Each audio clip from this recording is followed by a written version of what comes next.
What is up, fellow nerds, and welcome to Not Your Status Quo. This is Keith, and today we're going to be talking about The Boys Season 2, Episode 7.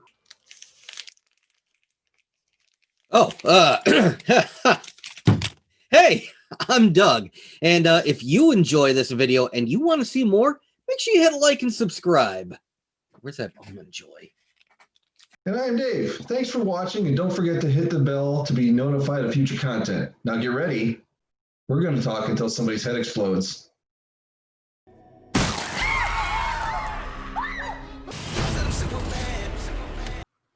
This episode was all about the dads. Lamplighter wanting to make his proud, Butcher and Homelander's dads wanting to make them tough, Hughie not wanting a sedentary life like his dad had since his mom had passed away, and we really see the parallel between Homelander and Butcher. The only real difference seems to be Butcher not being as easy to manipulate. Holy shit. What to even begin to say about this episode? This was a dark one, my fellow nerds. However, this will probably be Michael Bay's favorite episode of the season. And as usual, thanks for watching, Michael Bay.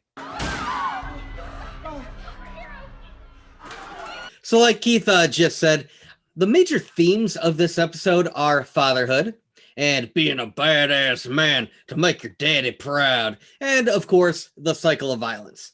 We see this especially in a scene of Butcher visiting his dying father, even though it kind of appears like it's sort of an odd distraction from the plot at first.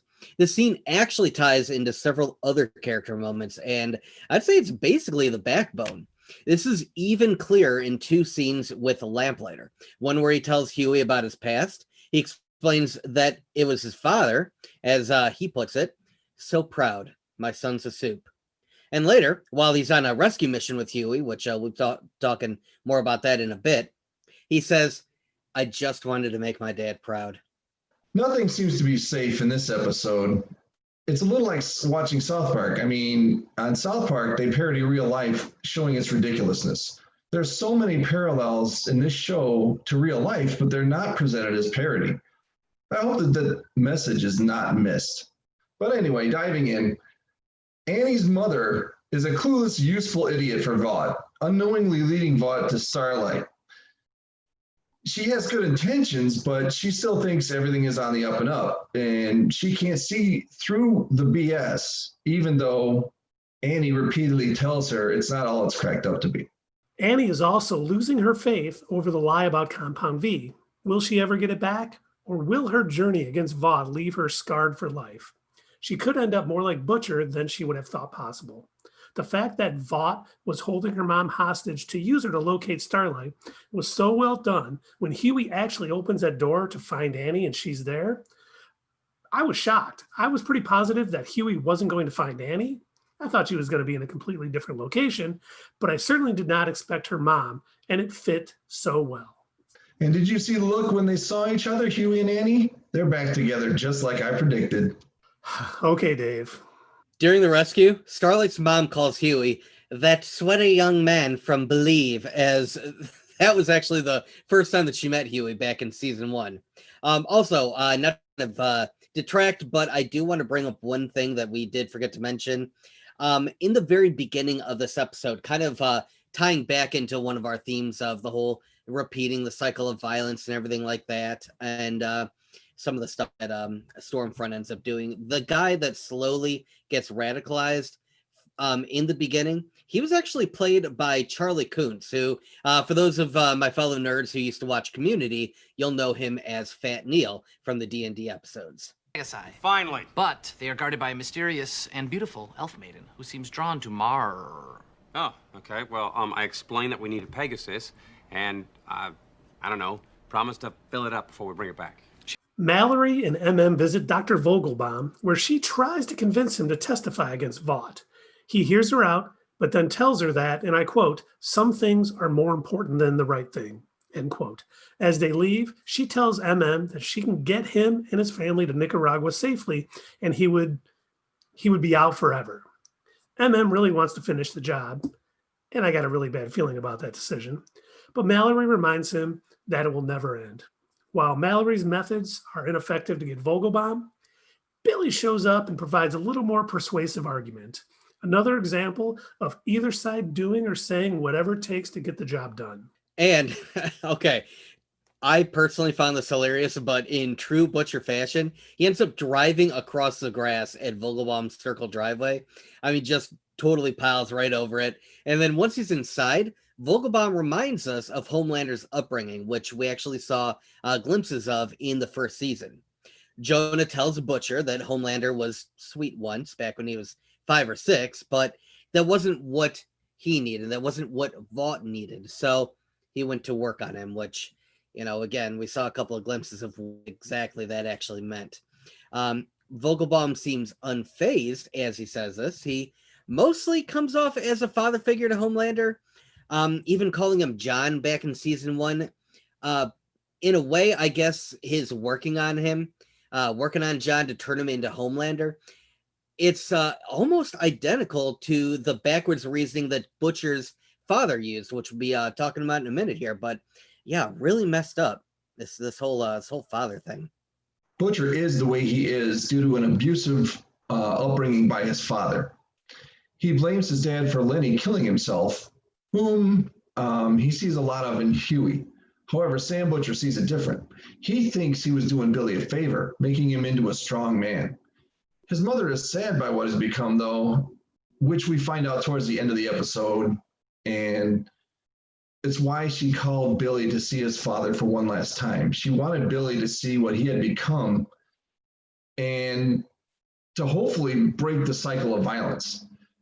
Even Mallory sees Billy's obsession with hating and killing Soup, saying, I have no doubt that you'd be happy with an unending cycle of brutality, which would serve as a warning to Butcher that if he doesn't change something, he will end up like his father. Also, as a little bit of a nerd moment, Butcher's reunion with his dad kind of serves as a mini Lord of the Rings reunion. Butcher's father is played by John Noble, who is Denethor in the movie trilogy, and also an equally shitty father. So great job there. Carl Urban, on the other hand, plays a role of Eomer in the Lord of the Rings films. As we mentioned earlier in the review, Lamplighter has his own daddy issues. In between viewings of terrible Soup pornos, Lamplighter and Hughie both tell each other about their upbringings.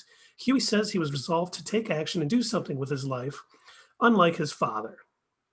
Lamplighter, on the other hand, seems to have given up. He mentions that he was considered a prodigy due to the fact that he lit his first fire at 4 years old and burned his whole house down. And this act made his father incredibly proud of him. We don't know exactly where Lamplighter's father is now or what might have happened to him, but, he seems almost crushed by this pride. His life is basically defined by it, and he he acts like he's nothing without it. Because of this, he has an incredibly symbolic end. The power that elevated him to a position of a beloved hero, the power that made his father proud of him for burning down his house, and the power that ended up bringing him so much pain and suffering as he lives with the regret of killing Mallory's grandchildren and all the lives that he's forced to take at Sage Grove under the command of Stormfront. He uses that same power to finally end his pain and suffering with his final words voicing what we talked about in the beginning of this review, voicing his regret over not continuing to make his father proud. And Hughie will stop at nothing to save Starlight, even charge into Vought Tower with very little chance of success. The way that Hughie was able to talk Lamplighter into helping him was hilarious. I mean, Lamplighter being the cuck and Hughie being the cuck fluffer was a little too accurate. I wonder how Annie and her mom will react when they find out that porn saved the day. Plus, Lamplighter knew that he would die at the hearing. Did he have insight to the soup that can explode heads? That would help explain his actions at Vought Tower a little bit more, but more on that in our theories section of this video. I don't even know if Lamplighter intended for Hughie to find Starlight at all, or he just got him in the building and then he was going to kill himself. When Lamplighter says, if I get up at that hearing, I'm dead anyway, I don't think he knows about the head exploder. I think he knows that the way that Vought treats broken arrows. Then, continuing our combined themes is Homelander himself, who has decided that the world really needs another one of him. After manipulating Ryan and getting him to distrust his mom, Homelander and Stormfront fly off with the boy, implying that they're going to just raise him as their own. The way Stormfront was able to help Homelander get Ryan was also totally in character, and she is not going to let Homelander forget that he could not have done it without her help. And I'm not sure if we're going to see this played out this season with Ryan being with them, but I hope that Becca did a good enough job to see through the bullshit in time. Is Becca going to end up seeking out Billy to help get Ryan back? And is this going to change thoughts about Starlight and soften his stand about being with Becca and Ryan? Tell us what you think about that in the comments below. And Homelander still has it in for Hughie. He wants to rip his spine out. And you would think that with all his powers, that he would have found him and killed him by now. Butcher must be really good at he does to be hidden so well. I don't see Homelander's plan with Ryan taking away from his mother working that well. I mean, for the moment, he has Ryan's attention and his anger at his mom, but he's a kid and he's gonna miss his mom. Will this lead to a confrontation down the road? I'm thinking yes. And while we're talking about Homelander, Dr. Vogelbaum had explained how he was all about manifest destiny as a kid. And manifest destiny was a widely held American imperialist cultural belief in the 19th century United States that American settlers were destined to expand across North America. Historian Frederick Merck says this concept was born out of a sense of mission to redeem the old world by high example, generated by the potentialities of a new earth for building a new heaven. However, in contemporary culture, many have condemned manifest destiny as an ideology that was used to justify genocide against Native Americans. Even though it was just a quick offhand comment, I think it shows a lot into what Homelander is thinking, that supes are far superior to normal humans and may hint at his future plans. And almost as if they heard us complaining about dropping the ball with the Deep and the Church of the Collective, this episode ends up giving us several fun scenes as a little Easter egg. And we get another nod to Scientology with the Church and Deep doing a complete 180 on Eagle the Archer after he decides to leave the Collective. The Church of the Collective disavows a former member. The Eagle, the Archer is cast out, right? And the Deep loses his best friend. But that also shows how occultists will drop someone who is important to them for the will of the cult. I like A-Train in these scenes. He seems to be representing the voice of sanity. Now, a cool new twist in this episode is we actually get to see the weakness of one of the seven. We already know that for Starlight's power to work, she needs electricity nearby. Black Noir's kryptonite, on the other hand, in this episode, turns out to be none other than an almond joy. That's right. It truly is a candy for killers, because it turns out that Black Noir has a tree nut allergy. The badass ninja has a tree nut allergy. Now, looking back, this was actually foreshadowed in episode 4 when he has Annika, one of the Vought crime analysts, throw hers away when he holds up the trash can.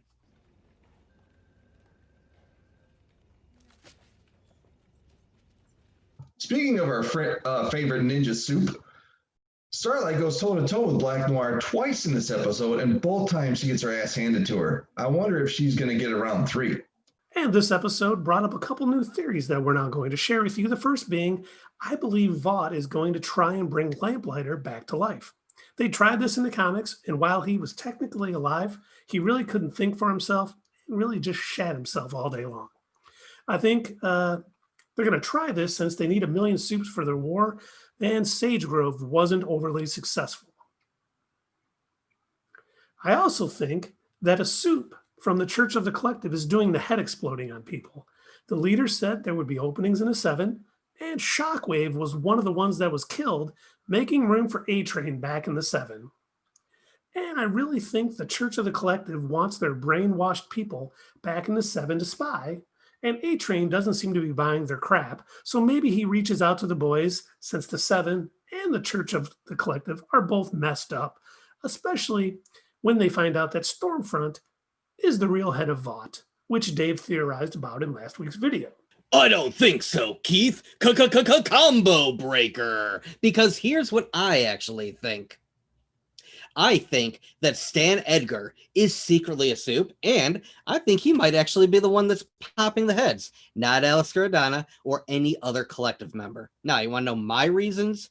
Because besides the fact that he's played by Giancarlo Esposito, which, I mean, come on, obvious badass, he shows no fear with Homelander in the first episode of the season, even dismissively telling him, I don't have to consult you about Stormfront or anything else. Then he gives him a smug look. I think, honestly, it's because he knows that he could pop Homelander's head like a grape before his eyes even fully light up. Besides, why go to the trouble of killing the deputy director of the CIA and all of those members of Congress if the only goal was to get A-Train in the Deep reinstated to the Seven? Could this maybe be why Stormfront needs an army of soups? Well, the Church of the Collective may be attempting a hostile takeover of Vought, so may not want their secrets out so that while they're doing all of Vaught's dirty work, everyone thinks it's a Vought soup that does this, and the church can swoop in and get majority ownership since they know all about soups and Compound V and all of that stuff. But let's get to our reviews of this episode. For me, the writers do such a wonderful job of leaving clues, like Annie's mom still being in town, and having the payoff fit so well and make perfect sense, and pushing the story along so well. I think this episode showed just how much the writers pay attention to every minor detail and make sure it fits into the bigger story. They put threads out there that will not be touched again for a bit, but always have a plan for it. I love this episode, but probably not as much as last week's, but the ending left me needing to really see next week's finale more than I thought possible. I cannot say enough great things about this episode and this series. I give this week's episode a 9.2 out of 10. Damn, Donna, you dumb! God, this is my opinion, but they really should have left Starlight's mom locked up in Vought Tower because, god damn, she can't not cause trouble. All jokes aside, though, this was quite the explosive episode. However, I do stand by what I said in our last review. Episode 6 is still my favorite episode this season. Now, I'm not saying this one was bad. It had a lot going on and definitely left me on the edge of my seat, especially at the end. One major thing that I noticed in this week's themes, how they managed to actually tie back into last week's, thanks to the one, the only Billy Butcher. In our last review, we actually mentioned that the overarching theme was morality, and the lines one is willing to cross. Well, Butcher's visit with Jonah Vogelbaum continued that cycle of violence as he casually sidesteps his morals in order to threaten Vogelbaum's entire family if he refuses to appear at the congressional hearing.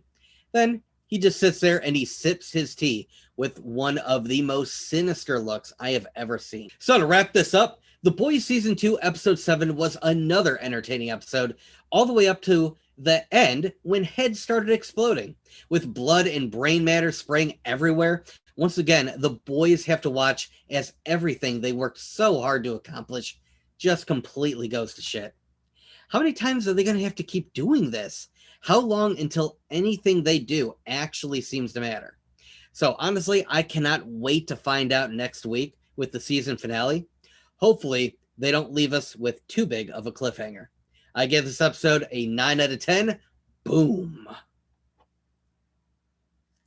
Hughie must have really seemed out of place. I mean, there was people's heads blowing up, and he wasn't there to get the blood all over him. Elena confirmed Keith's assessment last week that she had enough of the life with Maeve, which sucked for Maeve because she only did what Elena asked her to do, which was show her, her whole life, her whole self. The acting in this episode was top notch. All in one scene, Ashley shows how everything is about money, but that she is also human. And poor Maeve, again, losing Elena. There's depth in that scene for both the characters and the actors. And where their human side came out, you could see that who is she behind you can see who she is behind the front she puts on. A lot happened in this show that was bad, but it's kind of like the Empire Strikes Back type of ending where the bad guys win. But in these stories, the bad guy is always going to win, for a long time before things are resolved. I guess Hughie and Annie bonded, and so did Frenchie and Kamiko, or Serge, if you want to know his real name. But so there's some good going on, but this episode was amazing, and I'm giving it a 9 out of 10. Once again, thank you all for watching. We look forward to hearing from you in the comments below, and we'll see you next time.